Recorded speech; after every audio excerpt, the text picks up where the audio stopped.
Greetings. I am Ada Marie Babineaux, and I'd like to welcome you to the Fiyah podcast. We are so excited to bring you legendary filmmaker, pioneering, and just a veteran writer and director and producer. And so we are so excited to share with you Mr. Charles Burnett. How are you?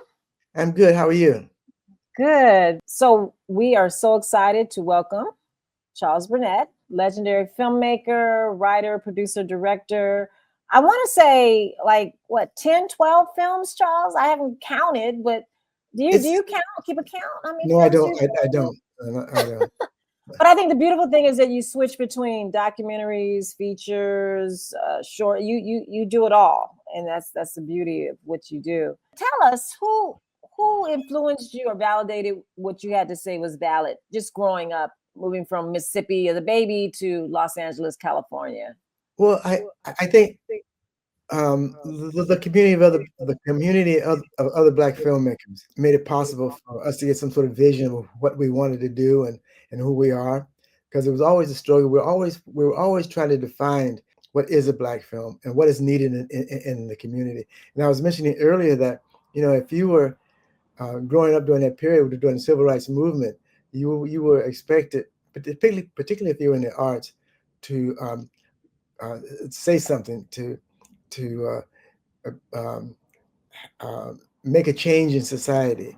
And there were a lot of people long before us, Ida B. Wells, E.B. Du Bois, and Frederick Douglass, all those people, and on and on and on. You know, Mhm. get in the later years like Martin Luther King and Malcolm X and so forth, and they were spokespeople for the Black community, in different aspects and different trends in the Black community. The Panthers and things like that were trying to do something and make a difference. And so when we were in film department, we were the only people of color basically Mhm. there at the time. I mean, when I was there, it was only one or two of us, and then LSL Taylor came along and produced a program, Mhm. created a program that specifically um, sponsored um, um, students of color. Who was that? What was the name? LSL Taylor. Elsa. That was one of the chair of the department at UCLA in No, he was one. '76. He was one of the first Black teachers in the department at Oh. UCLA. He was in the Army, and he was in uh, the Battle of the Bulge and things like that. He was a tank. He worked in. I mean, he was in the tanks, a tank outfit, Mhm. whatever it is, in the Mhm. Bulge. And when he got out, he went to I think not. I don't know if he went into film immediately, but he was in economics, and then he got Mhm. into film, and then came over to UCLA. And when he came back to the States and Mhm. organized this program, and it was his program that dedicated to people of color that made films particularly about their experience Mhm. and their uh, um, peoples. Oh. I never knew that. But I even before you even got to UCLA, did you have any aspiration? Did you know what you wanted to do? Did you know that you wanted to tell stories? What in you Well, pushed you to even apply? well, not exactly. It was. I was taking a vocational class when I was going to high school. I wanted to get into photography, but never really pushed it and did it. And so I Mhm. graduated and went on to LACC, and I was majoring in electronics and got a degree in electronics. But at the same time, um, I was working at the library, downtown library, and I had access to a lot of magazines and photojournalism and things like that. Mhm. Mhm. And so I think it was two things. One, looking at all those photojournalists, because that was one of the first thing I wanted to do, was be a photojournalist and record, what was going on in my neighborhood and Hmm. that sort of thing. And then I was lucky to take this creative writing teacher named Isabel Ziegler at Mhm. LACC. And Mhm. one of the things about LACC is it was formerly UCLA when it first started. When UCLA first started, it was Oh. LACC, Uh-huh. and LACC had, outside of Pasadena Playhouse, one of the best theater arts department in the country, I think. Mm-hmm. It was known for having a lot of really talented people. Anyway, so and they had a really good writing class, and I just sort of uh, drifted in and started taking, creative writing because I didn't really wasn't interested in writing in the beginning. But when I was at the library, I started reading these different books and everything. So my Mm-hmm. horizon sort of expanded, and then I got kind of like you might say I got disenchanted with electronics. I was very good in it, by the way. Mm-hmm. And but first of all, before I wanted to do that, I thought I was going to be a trumpet player because I used to play a trumpet when I was going to Is school. that why there was a little boy on To Sleep with Anger playing the trumpet? Yeah, yeah. There was some of it was autobiographical to some extent, Ah, except that I didn't come okay. from a middle class family at all. It was a single parent. My mother was working as a nurse's aide at the hospital, and Ah. so no, my grandmother raised us and everything. But I thought because everyone in my neighborhood was playing something or doing something with music, and I Mm-hmm. thought we were going to be a Louis Armstrong. When Miles Davis came out, it was we started focused on Miles Davis. But anyway, um, I was when I was majoring in electronics. One of the things about electronics is that when you're writing something technically, it has to be concrete. It has to be in a way, on a level where it's not an you don't write abstract and Mm-hmm. a lot of adjectives and everything. You make it precise as possible. Where if someone wanted to duplicate it, it wouldn't be any. It wouldn't be a problem. It wouldn't be a question of interpreting something. It'd be like ABC, ABCD, whatever, and Mm-hmm.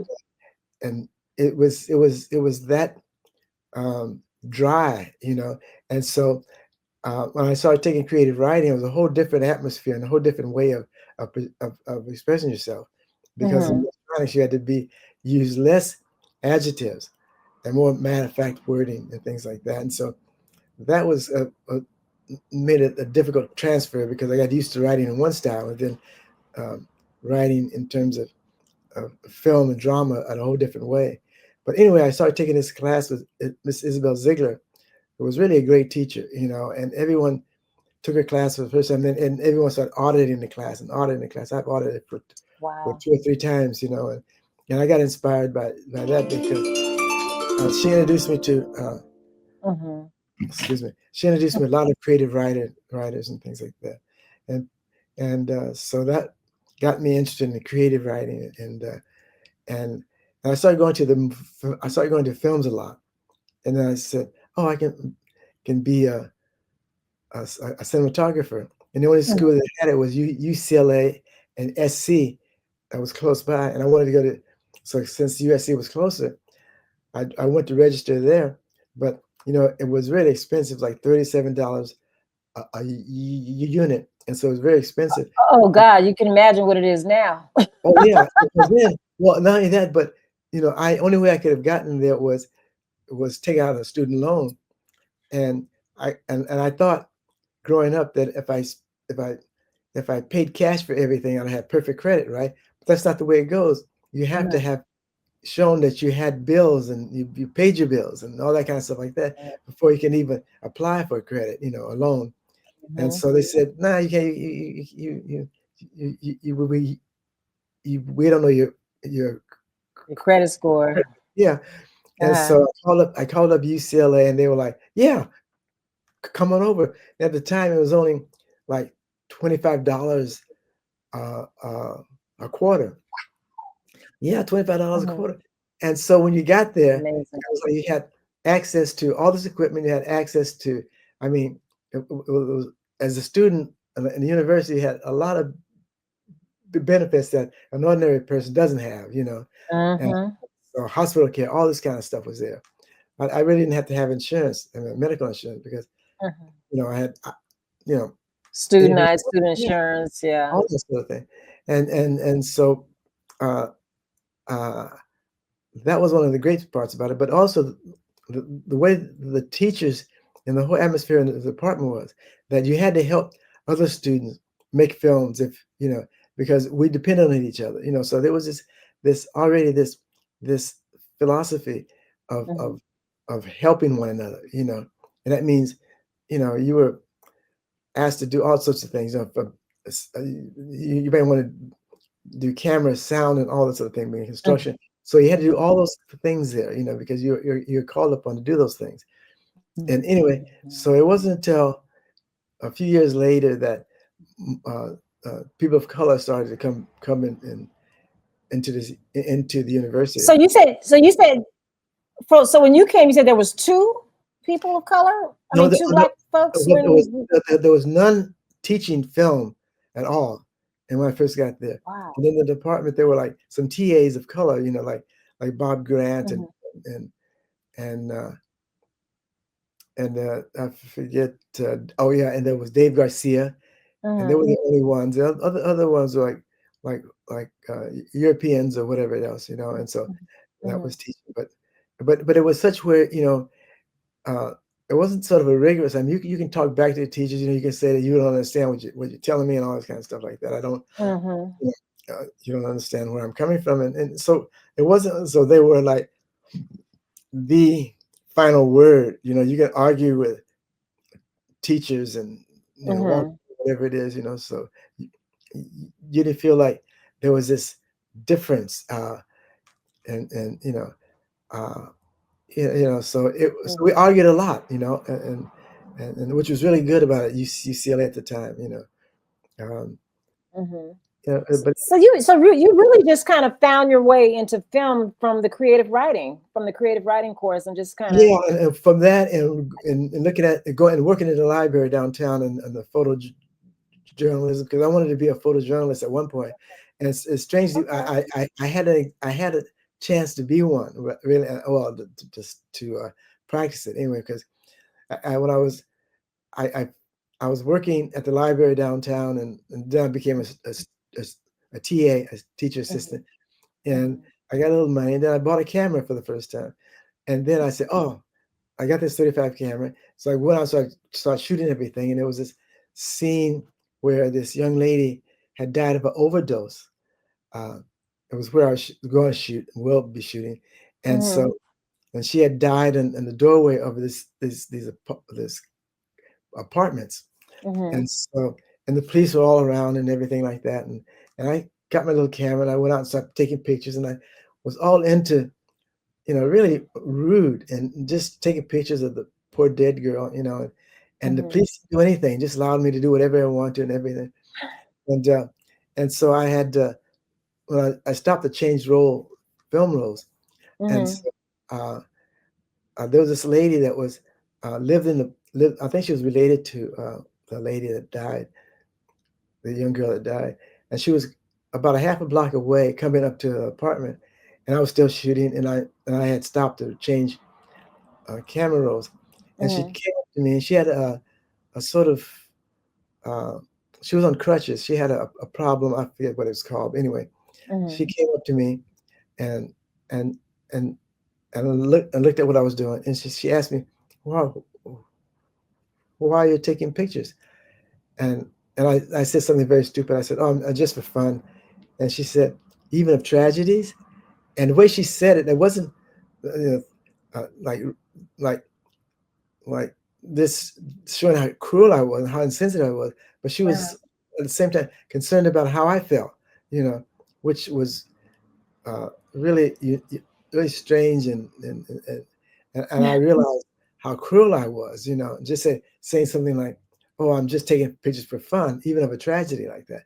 And so I just put my camera away, folded it up, and that was the end of my photojournalism. At that point, Oh.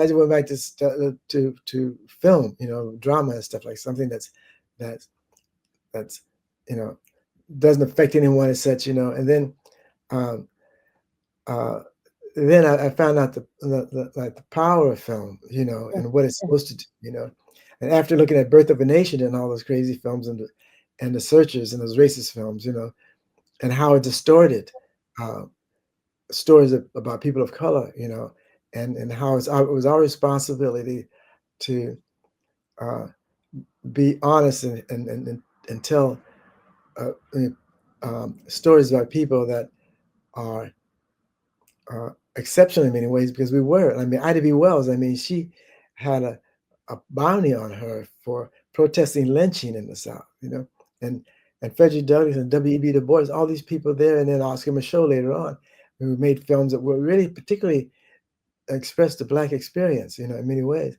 And and then there was the Harlem Renaissance, all those things that were were happening, and showed us that this is what we should be doing and should be concentrating on, not these sort of Hollywood films and drama that sort of takes you away and dull your senses to reality. So that's what the professors were teaching you in school, or was that something that you felt like? For me, after watching Birth of a Nation, Birth of a Nation was considered art, and yeah, if you look at it, Birth of a Nation was about a period about the South, during the Civil War, and about Reconstruction afterwards. Reconstruction is one of the most progressive periods in American history. When Black people were creating banks, schools, and educational things. In Congress too, and to develop the developing an economy for Black people. And all that, and then you had people like. Do you remember how it made you feel though, watching it the first time, being exposed to it, because it was considered art? It's like classic and art. And I mean, just in terms of Black folks watching it, we look at it differently. We feel differently than the whole. Oh yeah, you had Black people in Congress with feet up on the table, eating chicken and that kind of stuff like that, and chasing white women. That wasn't the case, and it was so racist that Woodrow Wilson in 1915 was World War I president during World War I. I mean he was pre-Trump, and he fired all the Black civil rights, all the Black civil servants in Washington, the postmen. That's the first thing he did when he became president, and he promised them and lied to them. And if you look at him and Andrew Jackson with the Native Americans, this was awful. But those guys were just incredible, and no one they put him up as our heroes. Yeah.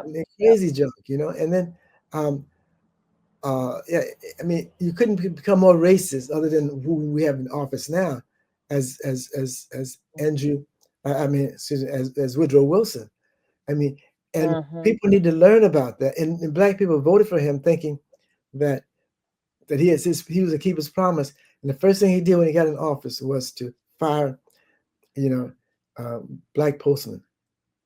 And so they don't tell you about that. They don't tell you about these people who, because of E.B. Du Bois, I mean, they had to rewrite history, because he's the one who confronted him about Birth of a Nation, that period of showing Black people in Congress during Reconstruction. Yeah. Oh yeah. And he rewrote it where they had to rewrite their whole history books because of that, change everything, because I mean, there were all these. We're dealing with that now. We're dealing with that now. Trying to soften history, soften slavery, get rid of it. I mean, we're dealing with that now under this administration. So yeah, and that's why if I think if we were talking about what our responsibility is now, is to go back and talk about how we regressed, de-developed, as they say, and the danger of losing the democracy in our history. Because when I was in LA didn't have Black History Month and that kind of stuff, or I didn't learn anything about all these Black figures, that I should have known about, should have been born, being part of my DNA. No, I mean, and that was the thing I really, while we were at UCLA, what we were arguing and angry about, because I remember taking this art class where this teacher said Africans can't draw, Egyptians can't draw because they had this two-dimensional figures, that's as far as they go. When I went to Egypt and saw the pyramids, and then went to Karnak, down, and saw what these pre-civilizations supposedly, they had a civilization long before it was recorded by the Western civilization, and you look at those pyramids, you go down to Karnak and look at those buildings that, these stones that they can't figure out how they move, Yep. stones, and that it was so heavy, and so I was with one of the producers. We were on this, invited to the uh, uh, the Cairo Film Festival, and Mhm. and uh, when we first got off the plane and walked went to uh, Karnak and then Giza, where the pyramids were. First thing he said was, "Space people did this." He couldn't believe human beings did. Wow. Wow.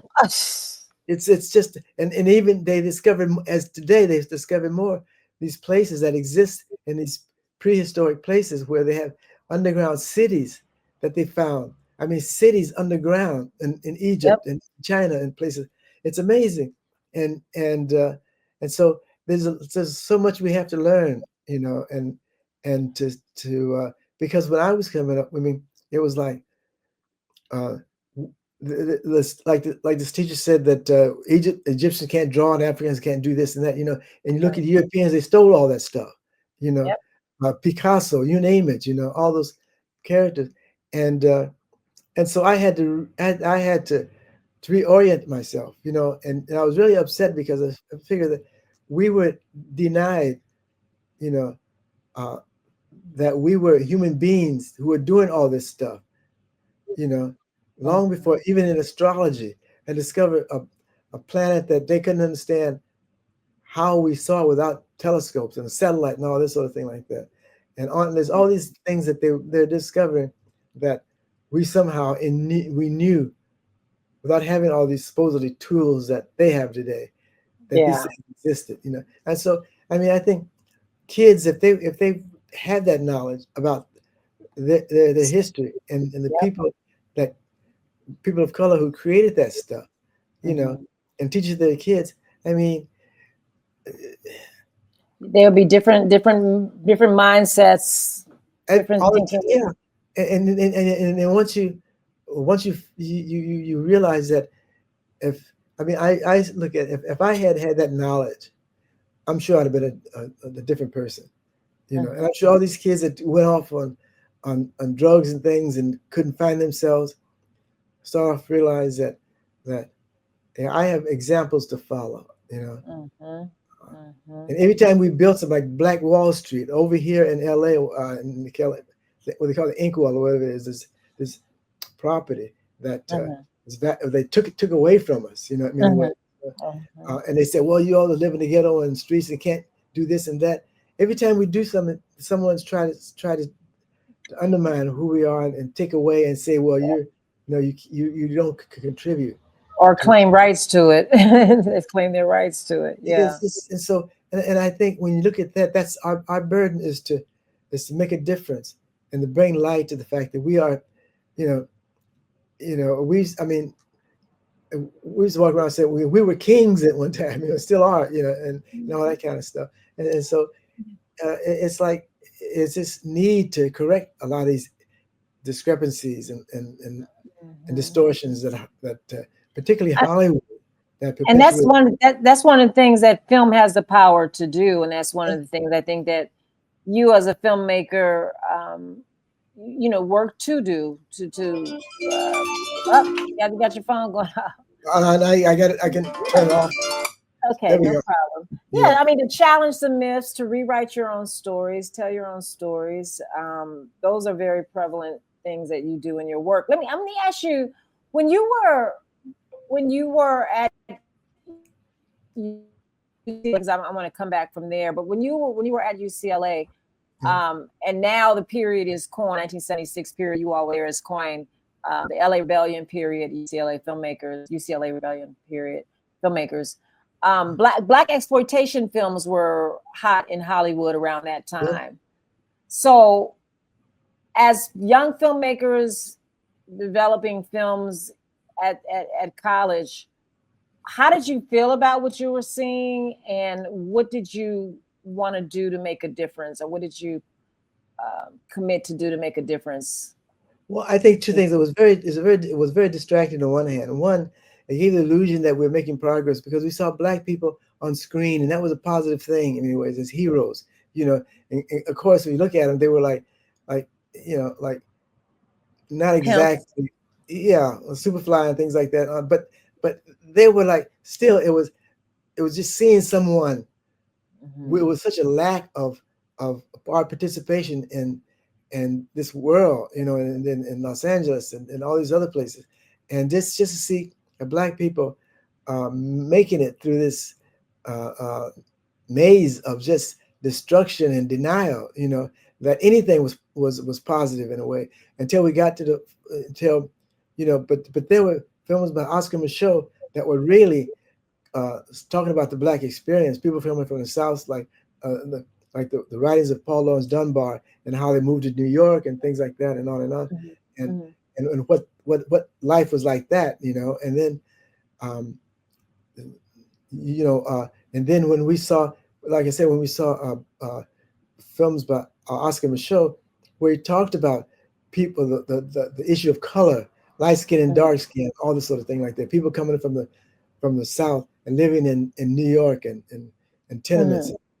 and, you know, all those sorts of things like that. That's what those were black films, you know, the subject matter and so forth, and uh, and so we would, you know, de, uh, detracted by these black exploitation films, you know, which were good for a moment, you know, because it saved Hollywood in many ways because they were productive, and not productive, but you know they produced a lot of money when Mhm. Hollywood was going downhill, you know, and so forth, and so Mhm. they contributed a lot, but they were, you know, self-indulgent and things like that, whereas films that were dealing with really human aspects, really human drama and things like that, the things that we needed to understand, you know, and we need to understand there were so many I mean, positive heroes in our Mhm. past, you know, even uh, uh, uh, what I can't know what the name escapes me at the moment. When I was in Mhm. Africa,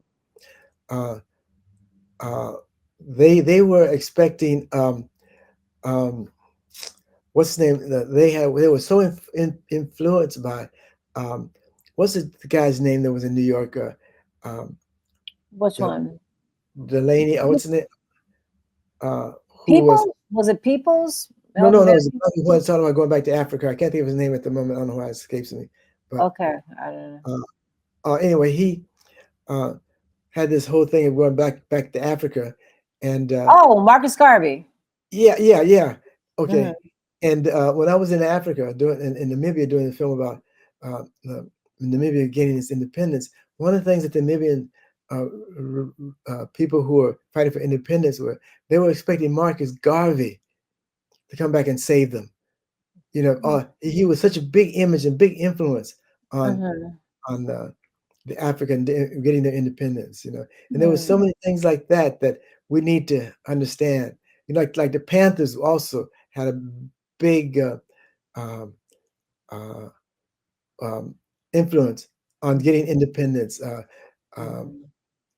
Oh yeah. Yeah. yeah, there was all these people, Angela Davis, you name it, you know, Yeah. were had a big impact on people getting their independence in Africa and so forth. Mhm. And so those are Did things we understand. I'm what sorry. you those are things that you were interested in encountering what was Well, being produced. later with that, because when I was in Namibia doing this film on Samuyoma, who was the first president of Namibia and head of the Southwest African People Organization, SWAPO, Mhm. Mhm. whatever,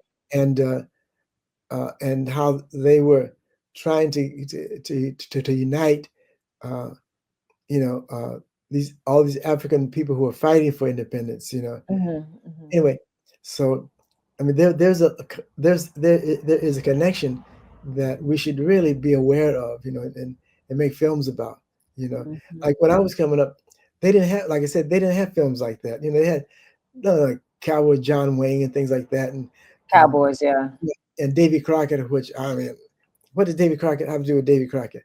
You know, if they would have talked about you know, the black cowboys, you know, uh, and things like John that. Wayne and all of them, and we there were black cowboys, but that they weren't Oh, yeah, projected on screen. and that's what he got in there. And John Wayne, if you read his comments, was one of the biggest racists. I can't watch his movies Oh now. yeah, yeah, yeah. You know, I can't. You know, there were so many of those people who were Hollywood stars that we were looked upon, and we looked and admired and cheered, were had negative things to say about black people. Mm. You know, I don't watch those movies anymore. You know, I just said, Yeah. forget that. Yeah.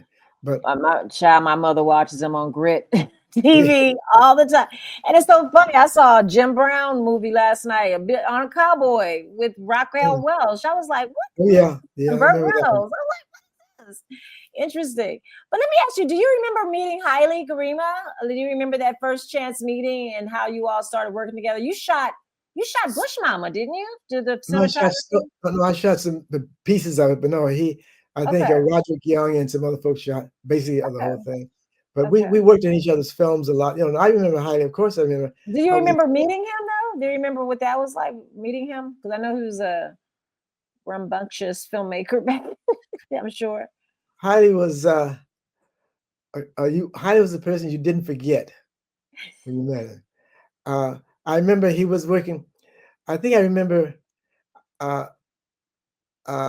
to show me Gabriel was doing his project To show two, I me. think it was, and he used Uh-huh. Heidi, and I was helping to show me. I forget what capacity I was in. Um, anyway, because he was, but Hollywood had a natural, and he was getting, and there was a Afro. scene. There was a scene where Heidi was going to get a haircut, Uh-huh. and and so what Shomi did was he reversed the camera. I mean, he where still the the uh, the when he cut the hair, it falls off. Uh-huh. The hair does reverse. It Oh, the comes hair comes back up. The yeah hair comes back up. off Okay. the floor and yeah, did that kind of stuff, you know. Uh-huh. And Uh-huh. Cool. but Hailey, when Hailey first came to UCLA, Hailey was in the theater arts department in acting. Right. Hmm. Yeah, he was, and you know he won the Hugh O'Brien Acting Award when he was in Hailey. Hailey didn't come from. He wasn't some person just come off the street. Hailey had a history of his father was a writer, you know, and a Right. novelist, and so he had a lot of Shakespeare and all that stuff and story and drama. He had that sort of part of his DNA when he got to UCLA to some extent. And then he's somehow or another I guess someone told him to get into film or something, get over the film. And he was like he was just born. That was going to be a natural fit right away, you know. And so no, it was uh, when he was there, it was like he made his presence felt. Let me put it that way. And Uh-huh. one of the things about one of the things about black students were and people of color that they came with material. They had an idea of what they wanted. I mean, a strong idea. It wasn't like, oh, I want to be a filmmaker. I want to do a Hollywood thing. No, they came.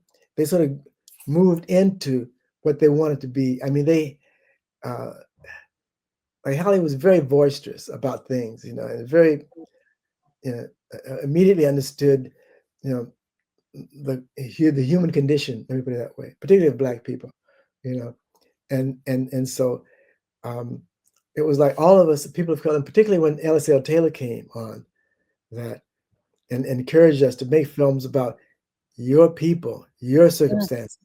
You know, Mm. we would we would argue. We would one of the good things about that period and the group of people that we had, and I think it was necessary to have all those people like Ben, Kathy, Barbara McCullough, Alile Larkin, um, uh, all those people, you know, that was in Mhm. film department then, is that they all came with ideas to a certain extent and had, you know, I want to make this kind of film or that, you know, they were moving toward that without maybe articulating it, but that's what they wanted, you know.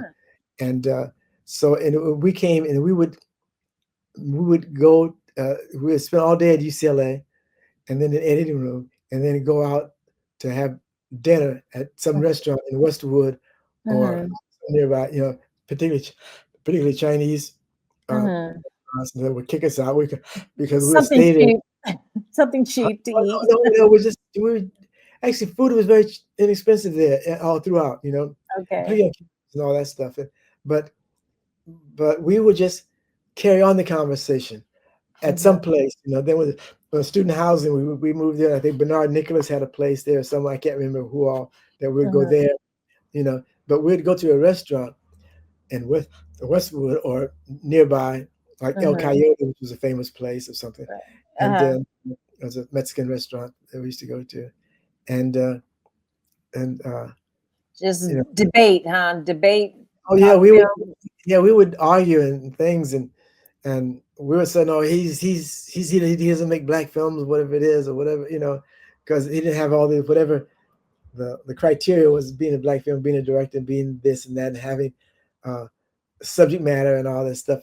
If one of those were missing, then you were so ostracized and not really considered. We were very, very difficult, I think, and had these was that what was needed at the time, to be difficult at that time? I mean, well, there was just a lot going on in society at that time. Changes. Well, I think we all thought we knew what this is the irony of it, of the paradox. We all thought we knew what a black film was, but we couldn't articulate it as such. It's like we knew it when we saw it. The thing was like, there was some films like Nothing But a Man. I love that film. Yeah, so did everybody. And so when someone said, well, what is it like? Okay, then they'll bring up Nothing But a Man. They want to be quiet. It's like, well, quiet because what? Because it was directed by a white guy. Was it written by a white person? Yeah, but it had black actors in it. A really good guy who was very sensitive to people of color and problems and things like that. And it wasn't about him. And he was I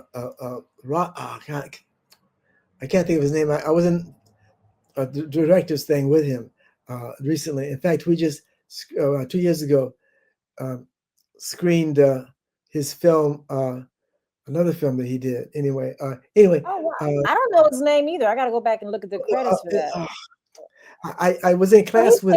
He's still around though, right? He's still around. He was in a wheelchair when I saw him last. Okay. We screened that film the same time at UCLA recently. Oh. I think it was something young.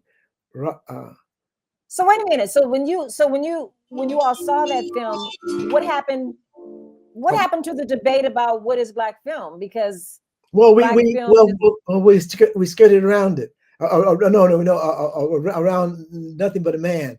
But we can point out films that, I mean, in Hollywood they were so different. I mean, like the films in Hollywood was making, like, about Uncle Tom's Cabin and all this stuff, whatever it is, things like that, that had nothing to do with everyday life, the things that we were dealing with, as black people, like work, trying to get a job and all that kind of stuff. Not so much. I mean, slavery wasn't really that was obvious, but I mean, but modern day issues, like if you read Paul S. Dunbar's novels and things, all these people during the Renaissance, whatever it is, and what they were doing, or just reading Frederick Douglass's work, and a lot of I mean, his biography, the stories in that, and all these, and there was, of the Croft family, for example, who, they were these slaves who, one was very light skinned, the woman was very light skinned, could pass for white, and her husband was a dark skinned person who they escaped up north, and one posed, her husband posed as the valet to this woman who was disguised as a boy or a man, So, in fact, I wanted to do a story. The irony of it is that when I was reading, the slave narratives and things like that, and that was in one of those compilation books about slave stories, and Carol Mundy Lawrence, who was making films at the time in San Francisco, she made the thing on Oscar Michaud, and I had met her a long time, and so She was. I tell you an interesting story. It's a diversion, but anyway, Carol lived in San Francisco. I lived in Los Angeles. Mhm. Carol sent a letter to her gynecologist, and it ended up in my house, my apartment mailbox, Uh-huh. from San Francisco. It was tucked in a one of those throwaway advertising for furniture or something like that. But it came from San Francisco. She addressed it to her gynecologist in San Francisco. It was 500 miles. And anyway, it got into my mailbox through being stuck to a letter, Mhm. a throwaway advertisement. So I looked Uh-huh. at it. I said, "This is Carol." So I called her up. I said, "I think I got your letter by mistake and everything like that." And anyway, we straightened it all out. It was her letter. I sent it back, forwarded it back to her, whatever it is. Anyway, so but what Carol was Uh-huh. doing, her secretary was Peggy Priestley, and Peggy Priestley was a descendant of the Croft family. And if you saw Peggy Priestley, Mhm.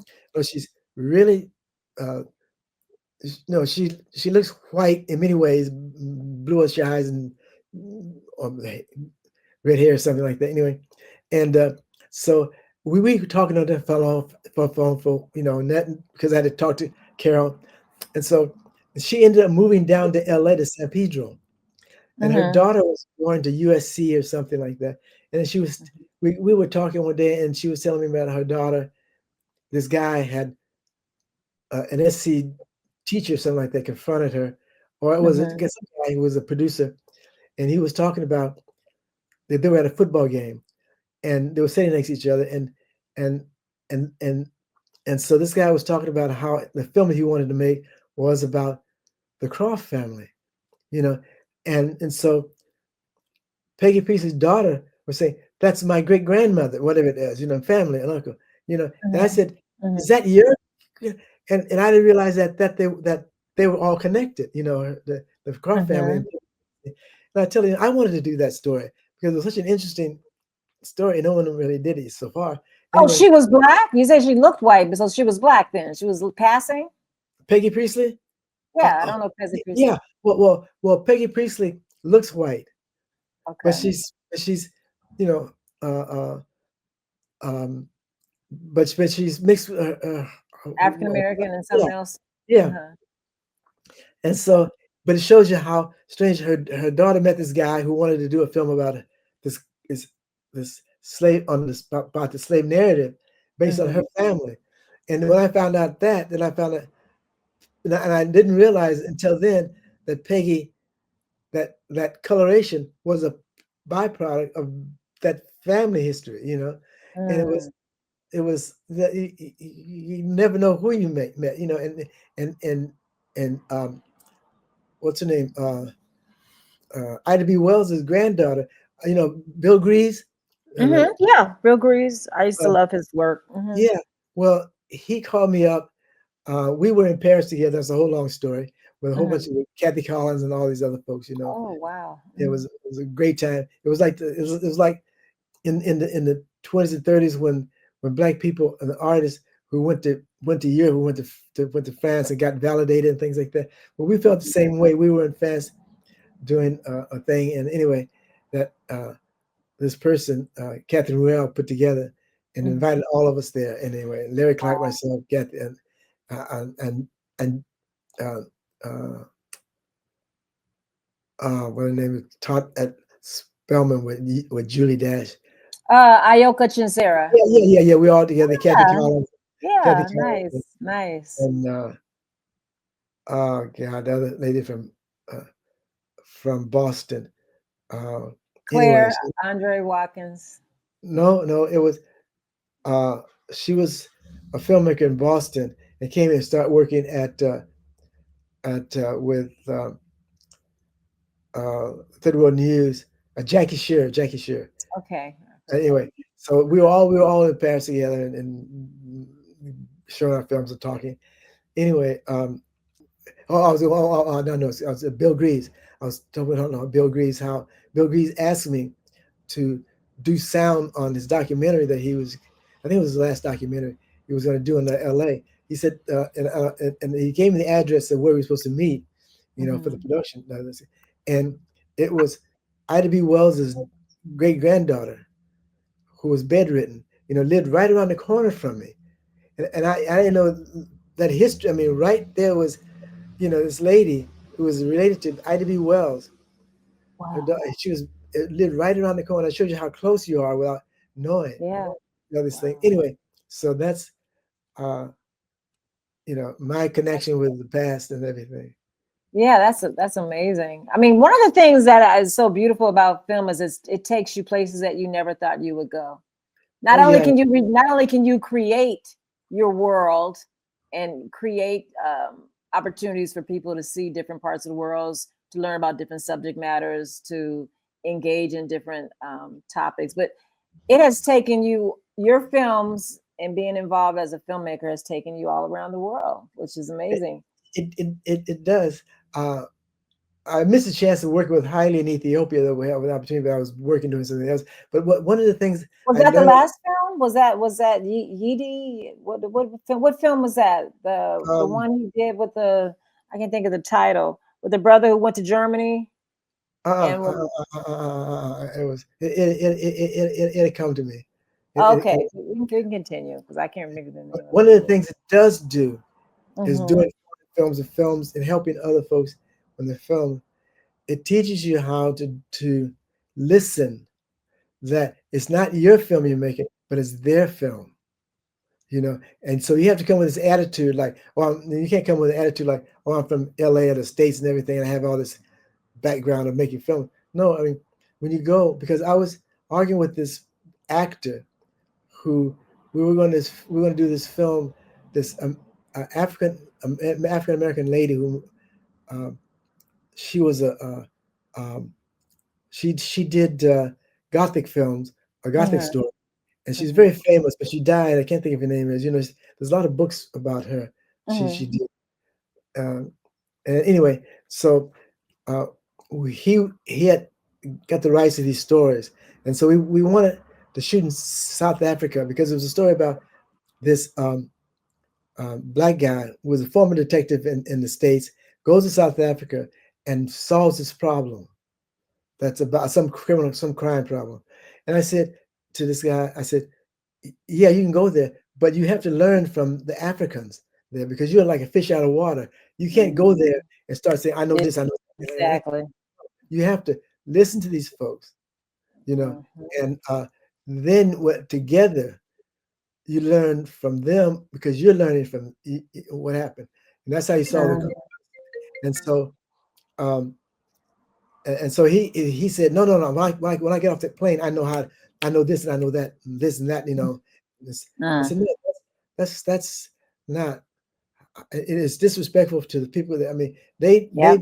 You know, you have to listen. And so when I got when Sammy Oma asked me through his, or he was the president of SWAPO and then the head of Namibia, would I produce this film? He actually requested you. He came to you, requested you. Yeah. It was him, and Awesome. it was his committee group, and so I didn't want to take it because I said no, you need to get someone there, okay, and but because no one there knew how to make what was like they were like novice, so it was a whole problem, a whole different problem. Anyway, so when I went there, I said, you know, I'm I have to listen. I'm not making my film. I'm making your film. So I had to listen to you because I tell you what happened was, for example, like okay, like I wrote the story to You and but wrote it. They approved it. yeah, but what happened? Okay, so several things. One, when I wrote the story, there's a scene in there where Sammy Homer comes home after working in uh, Cape Town. Hmm. He comes home and he learns that his aunt had died. You Hmm. know, and so in America, the hero comes back and um, his uncle says, informs of his aunt's death, he would say after a few words, your aunt died, you know. Hmm. And okay, so I had that like that in the script because in the States, you always want to save time and money. So any Mhm. extra stuff you don't need, you cut out. Okay. So this guy, I'm glad it's not too much. So this guy, so the main character says to me, um, this is the second time this has happened. I happened on another film, working on a Korean film. But anyway, Mhm. so this the Namibian actor says to me, um, "Well, I wouldn't do that if I came home to." Mhm.